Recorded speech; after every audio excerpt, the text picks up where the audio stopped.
यदा यदा हि धर्मस्य ग्लानिर्भवति भारत अभ्युत्थानम् अधर्मस्य तदात्मानं सृजाम्यहम्।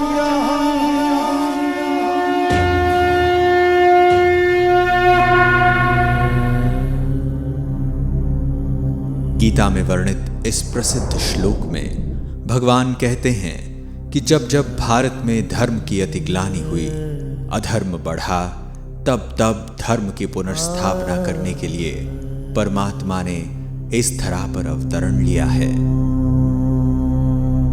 आज अधर्म अपनी चरम सीमा पर पहुंच गया है और पाप का घड़ा भर चुका है, और यह कहना बिल्कुल भी अतिशयोक्ति नहीं होगी कि वर्तमान समय हम घोर कलयुग से गुजर रहे हैं, जहां एक ओर विज्ञान, तकनीक और भौतिक साधनों की अति हो रही है, वहीं दूसरी ओर जनसंख्या, प्रदूषण, हिंसा, दुख और अशांति की भी अति हो रही है। मानव में निहित मनोविकार भी अपनी चरम पर पहुंच चुके हैं। कहा भी जाता है कि अति के बाद अंत होता है। हम आज एक ऐसे ही युग परिवर्तन काल से गुजर रहे हैं जब हम एक महापरिवर्तन के साक्षी होने जा रहे हैं, और इस महापरिवर्तन की शुरुआत तब हुई जब स्वयं सर्वशक्तिवान परमात्मा परम धाम से इस साकार मनुष्य लोक में अवतरित हुए।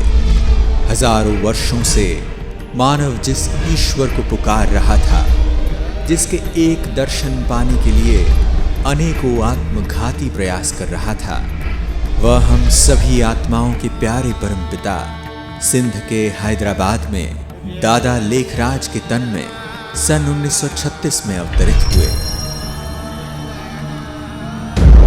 सर्वप्रथम उस त्रिकालदर्शी परमात्मा ने दादा को आने वाले महाविनाश का साक्षात्कार कराया। उन्हें प्रकृति के पांचों तत्वों का विकराल तांडव दिखाया।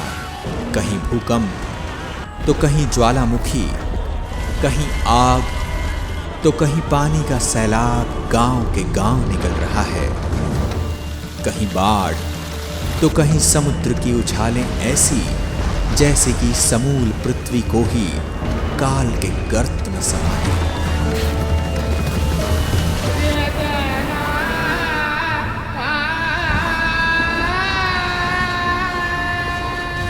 साथ ही उन्हें कत्लेआम का मंजर भी दिखा, जहां सारे विश्व के महायुद्ध में विध्वंसकारी हथियारों द्वारा नरसंहार दिखा,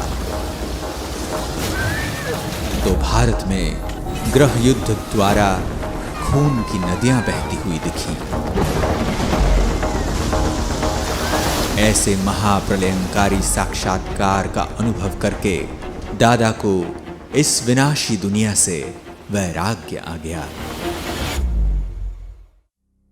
तत्पश्चात परमात्मा ने उन्हें कलयुगी सृष्टि के महाविनाश के बाद आने वाली स्वर्णिम सतयुगी सृष्टि का भी दिव्य साक्षात्कार कराया, जिसमें उन्हें एक अति मनभावन दुनिया का नजारा दिखा। एक ऐसी दुनिया जहां चारों ओर सुख, शांति और पवित्रता थी। एक ओर जहां प्रकृति अपने संपूर्ण सतोप्रधान स्वरूप में थी, वहीं सभी मानव भी सर्वगुण संपन्न देवता स्वरूप में विचरण कर रहे थे। सर्व प्राणियों में भी प्रेम और सद्भाव की भावना थी। उस दुनिया में श्री लक्ष्मी और श्री नारायण का राज्य था। उस सर्व सुख से संपन्न युग में एक राज्य, एक धर्म और एक भाषा होने के कारण हर कोई सुखी और समृद्ध था। इसके पश्चात निराकार परमात्मा ने दादा को ऐसी श्रेष्ठ दुनिया स्थापन करने के लिए निमित्त बनाया और उनका अलौकिक नाम दादा लेखराज से प्रजापिता ब्रह्मा रखा तथा नियमित रूप से उनके तन का आधार लेकर सत्य ज्ञान की धारा प्रवाहित करना प्रारंभ किया और ऐसे ही शुरुआत हुई ओम मंडली की। यहां आने वालों में अनेकों को दिव्य साक्षात्कार होने लगे और धीरे धीरे यह ओम मंडली पूरे हैदराबाद में विख्यात हो गई।